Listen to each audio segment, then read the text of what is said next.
Hi, and welcome to this week's episode of My Dog Ate My Podcast. I'm your host, Emily, and every week I chat with a different dog owner about their dog. Today I'm going to be chatting with Amanda, who you might recognize as the previous foster mom of Logan and dog mom to Dexter, who we've had on previous episodes. We're going to be chatting about her dog, Ammo, who is the almost 6-year-old Runtweiler. You'll just have to listen and see what he actually is. Enjoy!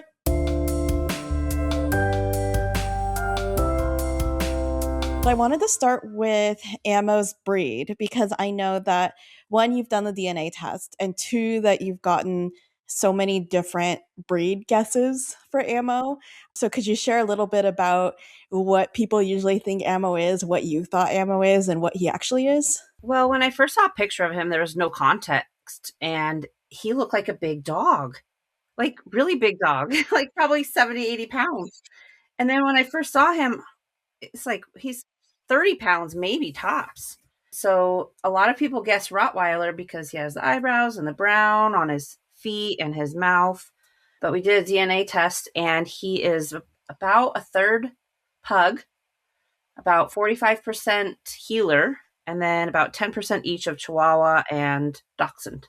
What do you see come out in his personality in terms of like breed traits or breed characteristics? Honestly, I'm not as familiar with the three smaller dogs, just healers, and I wouldn't say he follows that much. He's pretty chill, and I wouldn't say exceptionally intelligent. He's smart, but not like healer smart.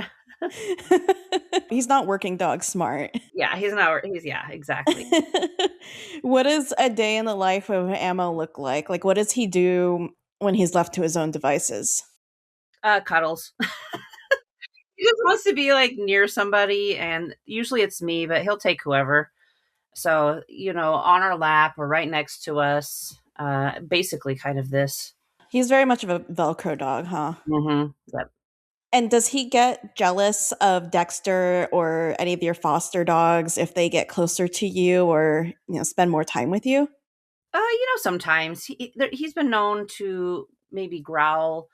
He'll like sit on top of me and growl at a foster dog if they're coming towards me, but not over the top. He's not over Mhm. the top with it. He's actually a really friendly dog. I know that he was rehomed to you. Do you have any idea like where he came from before? Like, did your friends get him from a breeder, or did they rescue him, or what was his background before that? Yep, he was rescued at about 1 years old from the Yakima shelter.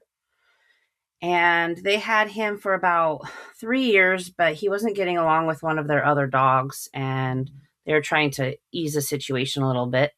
So we ended up with him, and that's the end of it. So how old is he now? He'll be 6 in a couple months. He still seems so young. I think it's because he's so small. And I feel like does he I don't think he has any really graying or anything, right? Yet, All of so. it, he has like some white around his mouth and his Mhm. chest, but though he's always had that. So Yeah, he still seems so young and like puppy-like, and I think it's the way that he'll like look at you with those really sweet eyes, and his tail's always wagging, and he's always just so happy to be there. and it's funny his tail. You mentioned that his tail is it's not curly at all, and I would expect it to have a little bit of a curl Mhm. considering the pug. I am thinking, is it more like Chihuahua, like his tail, because it's not fluffy Yeah, like a healer. show me your tail. See, It's a little fluffy. it's kind of ottery. Yeah, his tail is very telling of how he feels. Yeah, he's just so chill. He took babysitting duties this morning. We have we're watching for the weekend like a 2-month-old foster, and he took the babysitting duties and played with her this morning. So I was able to do some other things around the house. Does he adapt his play style at all to who he's playing with, whether it's like young dogs, big dogs, little dogs?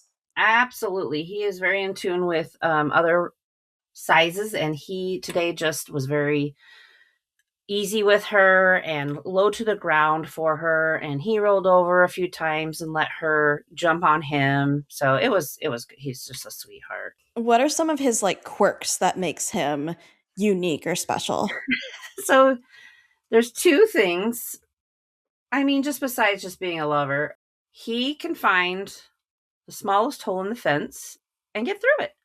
And it's not like he even wants to leave, he just wants to explore. And when I see that he's out of the yard, we yell for him and he comes right away. He never goes far, but he likes to kind of play the I can find the hole in the fence game. Does he dig or he just finds like existing holes that are already there? Yep, existing hole. Yeah. Or a little, if a fence gets, left open or propped open or something, he just takes advantage of it, but not in a bad way, just in a exploratory way. We don't really when we go camping and stuff, we don't really keep him on a leash. He stays Mhm. very close and within earshot. Yeah, and I remember one of the first times we went to Marymore with him after you adopted him when he lost sight of you and he was just really alarmed, like, "Mom, mom," and then he got relieved when he heard you or saw you. It seems Yeah. like he would not want to be out of your eyesight anyway. Nope, he's pretty good about it. Yeah, he definitely panicked that day. I'm like, "Dude, Yeah. get over here, buddy." Yeah, he like got distracted sniffing something and then he's like, "Oh crap, where's mom?" It was kind of sweet. Like you know that he's not going to go too far because he just wants to stick by you. And are you definitely the favorite between all the family members? Oh, 100%. He's my newest soul dog, I think. Oh, do Yeah. you think I guess what drew him the most to you? I have no idea. I have no idea. I seem to be kind of I don't know, the more favorite, maybe consistency with training and whatnot, Mhm. or treats or food. I'm not really sure. And what would you imagine like his theme song to be? I think something like friendship related, loyalty, and that Queen song comes to mind, Best Friend. Yeah. So I think that's probably a good one for him. Yeah, very strong on the connections and the relationship and like I love you and Yeah. yeah. He just continues to impress me every day with how relaxed he is. He's so consistent of a dog. We've had mostly blue heelers, and I was actually surprised he had any in him. I think you even said you just can't get away from them. Yeah. Something when I told you. Yeah, you always got the healers with you. But he is just so consistent and calm, and he is more submissive than other dogs that I've had. So even our puppy that we're watching this weekend, he just, okay, you can have the food. Okay, you can have whatever I'm playing with. He just doesn't. He is low drama. Drama bud just wants love. And is he like that with Dexter or does he have a different dynamic with Dexter? Oh, he's that way with Dexter as well. Yeah, Dexter's the boss. Is he a little bit of a pushover in terms of his submissiveness? Yeah, he totally is. You want that tree? Okay, you take it. He's just not a fighter at all. Yeah. He'll growl a couple times if it means a lot to him, but it's so rare. He's a bit of a barker when it comes to doorbells or knocking or other dogs outside across the fence. And his bark is just the worst bark I think I've ever heard from a dog. So thankful he doesn't do it all the time, but it's pretty bad. How would you describe his bark? Like is it like chihuahua-y? Is it yeah.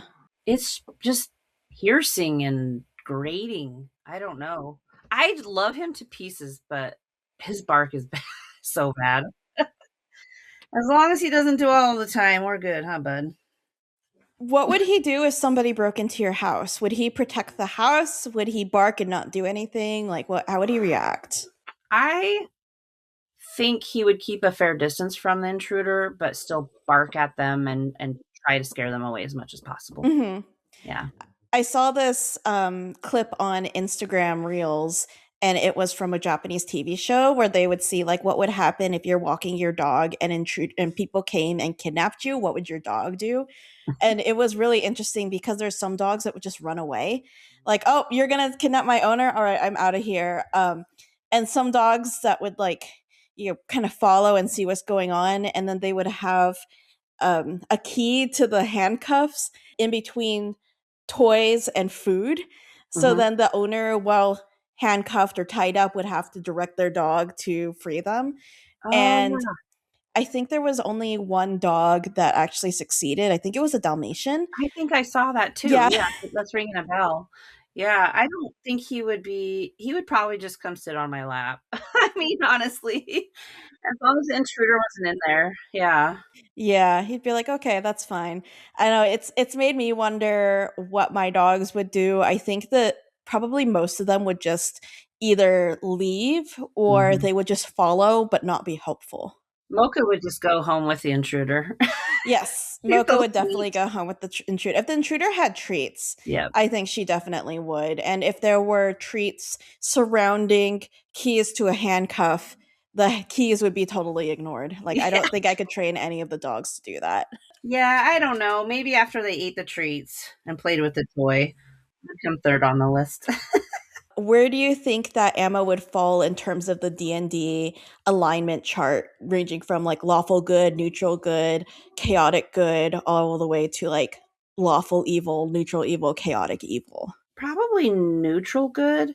He can be naughty a few times, and he knows he shouldn't bark at other dogs. So I can't say completely lawful, but Hmm. maybe towing that line between the two. Does he listen well to corrections if you tell him like don't do that, or does he just kind of ignore you and do his own thing? Oh, he gets a really sad look on his face sometimes, and other times he ignores. It just depends on what the interaction is with whatever he's getting. You know, if it's another dog, he will ignore me. But if it's something else like a treat or, you know, if I say leave it, he'll leave it. So that's what I'm saying. He's kind of somewhere in between that good Hmm. lawful and good neutral. Ed, what do you imagine that his inner voice sounds like? I don't know. A little goofy. I guess he's a doy to doy kind of boy. I feel like he has like a very like quiet Yeah. voice. Yeah. Quiet, maybe a little higher, like shy but kind of silly. Yeah. I think that's pretty good. Yeah. Yeah. He looks so tired. I know, like you haven't been napping all day, buddy. Well, he was a babysitter today, so I guess Yeah, that's that's probably true. what made him tired. The last question I want to ask is, do you know what Ammo's like star sign is or astrological sign is, and do you feel like he matches that? I have no idea. He was born in May sometime. If he's between May 1st and May 20th, then he would be a Taurus, and if he's at the end of May, he would be a Gemini. I think he probably leans more Gemini. Mhm. That's what I am Curious, too. intellectual, communicative. Well, actually, based on I don't know a lot about like some of the zodiac traits, but based on Google AI, Taurus is more practical, patient, loyal, lovers of comfort and stability. Oh, maybe he is then. Versus Gemini is curious, intellectual, and communicative. I will have to get back to you on exactly his birth date, but it is sometime in May. Okay. Now that you're saying that, and I'm seeing it too, patient, luxury, stability. You know, he probably is that. Yeah, he sounds like he would be a pretty strong Taurus. Even if he was maybe on the edge, I'd say personality wise, he seems a lot more Taurus like. Ferdinand. Ferdinand the bull. He's like, that's not me. I don't know what you're talking about. He's so sweet. What rescue would you like to shout out for ammo? Well, I don't know exactly which rescue he came from. So I'm just gonna do our tried and true SGA. Yeah, Yeah. being great animals. Ammo's a good like ambassador for SGA since he's a good like foster screener and Yeah, temperament tester and all that stuff for their and adoptable dogs. just like a good, you know, proof of rescues and how amazing they are. Yeah. He's had a pretty rough life. He has a few scars on his snout that he had, you know, before we had him, and he just like a belly rubbed. He's probably thinking like, "Oh, I could get used to being up here." And I love his sweet little underbite. I don't know. He's just a good dog. He's a really good dog with a really bad bark. If that's the worst thing about him, that's great. Exactly. Yeah. Every dog has something. We'll take that, buddy. Yeah. All right. Well, I'll let you guys go. But All yeah, right. thanks for taking the time to share a little bit about ammo. Yeah, absolutely.